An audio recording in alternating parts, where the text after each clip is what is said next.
नमस्कार। हमारे चैनल हिंदी है हम में आप सभी का हार्दिक स्वागत है। आज हम लोग अरुण कमल द्वारा रचित कविता खुशबू रचते हैं हाथ से कुछ प्रश्नों को करेंगे। कविता तो आप सबने पढ़ी ही होगी और अच्छे से समझ भी गए होंगे। तो चलिए अब इस कविता पर आधारित प्रश्नों के उत्तर दीजिए। और अगर किसी को कविता का भावार्थ समझने में कोई दिक्कत है तो आप पहले मेरा वीडियो जाकर देखिए जिसमें मैंने इस कविता का भावार्थ समझाया है। उसका लिंक डिस्क्रिप्शन में आपको मिल जाएगा। तो चलिए प्रश्न पर चलते हैं।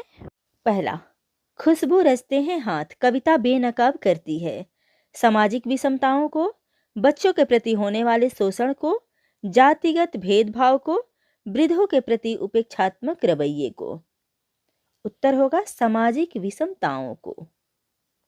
इस कविता के द्वारा कवि ने यही दिखाने की कोशिश की है कि हमारे समाज में किस प्रकार की विषमता है, कितनी असमानता है कि किसी को अथाह सुख सुविधाएं प्राप्त है तो कोई सबसे गंदी जगहों में कष्ट भरा जीवन बिताने को मजबूर है।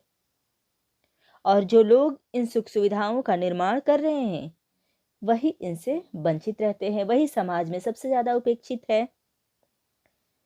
तो इसलिए उत्तर आपका क्या होगा? सामाजिक विषमता, सामाजिक असमानता। दूसरा, कविता में किसका उल्लेख नहीं है?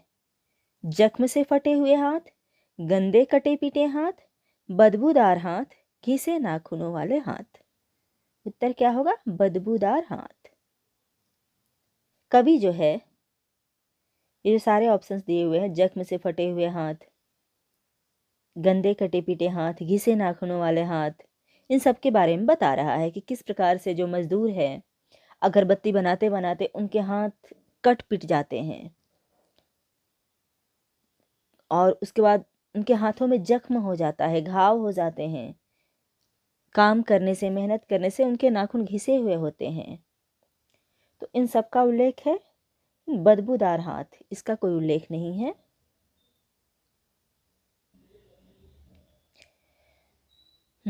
तीसरा, पीपल के पत्ते से नए नए हाथ से आशय है युवतियों के हाथ, युवाओं के हाथ, सुंदर हाथ, बच्चों के हाथ। तो उत्तर क्या है? बच्चों के हाथ। तो यहाँ पर कवि बच्चों के हाथ की तुलना पीपल के नए नए कोमल कोमल पत्तों से कर रहे हैं। नवयुवतियों के मेहनतकश हाथ कैसे होते हैं? सुंदर और कोमल, गहनों से सजे हुए, जूही की डाल से खुशबूदार, गुलाब की सी सुंदरता लिए हुए। तो जूही की डाल से खुशबूदार। इस कविता में कवि नवयुवतियों के मेहनतकश हाथ की तुलना जूही की डाल से कर रहे हैं। मुल्क की मशहूर अगरबत्तियां बनती है कूड़े के ढेरों के पास, गंदगी के पास, गंदी बस्तियों में, उपयुक्त तीनों।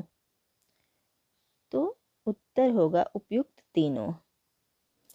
कविता में कितने तरह के हाथों की चर्चा हुई है? 5, 8, 6 या 4? इस कविता में कवि कैसे कैसे हाथों की चर्चा कर रहे हैं? उभरी नसों वाले हाथ, घिसे नाखूनों वाले हाथ, पीपल के पत्ते से नए नए हाथ, जूही की डाल से खुशबूदार हाथ, गंदे कटे पिटे हाथ, जख्म से फटे हुए हाथ। यानी 6 प्रकार के हाथों की चर्चा कर रहे हैं। खुशबू का पर्यायवाची शब्द है सुगंध, दुर्गंध, सौगात, सौंधी महक। पर्यायवाची का मतलब समान अर्थ वाला। इसका उत्तर होगा सुगंध। यह व्याकरण का प्रश्न हो गया। पाठ से व्याकरण के जो प्रश्न हो सकते हैं वो भी साथ साथ होते जाएगा तो और भी ज़्यादा अच्छा है, क्योंकि व्याकरण में जो भी शब्द या वाक्य प्रश्न पूछने के लिए लिया गया होता है आपके परीक्षा में, वह आपके पाठ पर ही आधारित होता है। शायद ही एक आध प्रश्न बाहर से आ जाता है, तो व्याकरण साथ साथ होता जाएगा तो ज़्यादा अच्छा है।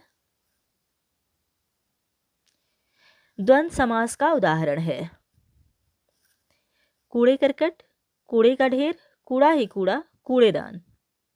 उत्तर होगा कूड़े करकट, क्योंकि इसका समास विग्रह होगा कूड़ा और करकट, जो द्वंद्व समास का उदाहरण है। खुशबू तथा मशहूर के विपरीतार्थक होंगे दुर्गंध, प्रसिद्ध, तो इसमें दुर्गंध तो खुशबू का विपरीतार्थक है, लेकिन प्रसिद्ध मशहूर का विपरीतार्थक नहीं है बल्कि पर्यायवाची है। ये ऑप्शन गलत है। दुर्गंध गुमनाम, यही इसका सही उत्तर है। दुर्गंध गुमनाम, खुशबू का दुर्गंध और मशहूर का विपरीत गुमनाम।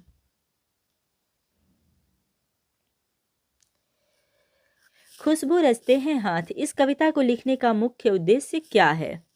सामाजिक विषमता का चित्रण, अगरबत्ती उद्योग को बेहतर करना, खुशबूदार अगरबत्ती का निर्माण, गरीब मजदूरों के दयनीय अवस्था की ओर ध्यान आकर्षित करना। तो इसमें सामाजिक विषमता का चित्रण और गरीब मजदूरों के दयनीय अवस्था की ओर ध्यान आकर्षित करना, ये दोनों सही होगा, यानी क और घ सही उत्तर। क्योंकि कवि इस कविता के द्वारा सामाजिक विषमता को ही दिखाना चाहता है और चाहता है कि समाज का, प्रशासन का उन गरीब मजदूरों की दयनीय स्थिति की ओर ध्यान जाए और उनके जीवन स्तर में सुधार लाने के लिए भी कुछ प्रयास किया जाए। तो इस प्रकार इस कविता से जो प्रश्न आ सकते थे तकरीबन सारे हो गए हैं। अब मिलते हैं अगले वीडियो में पाठ हामिद खान के MCQ के साथ। धन्यवाद।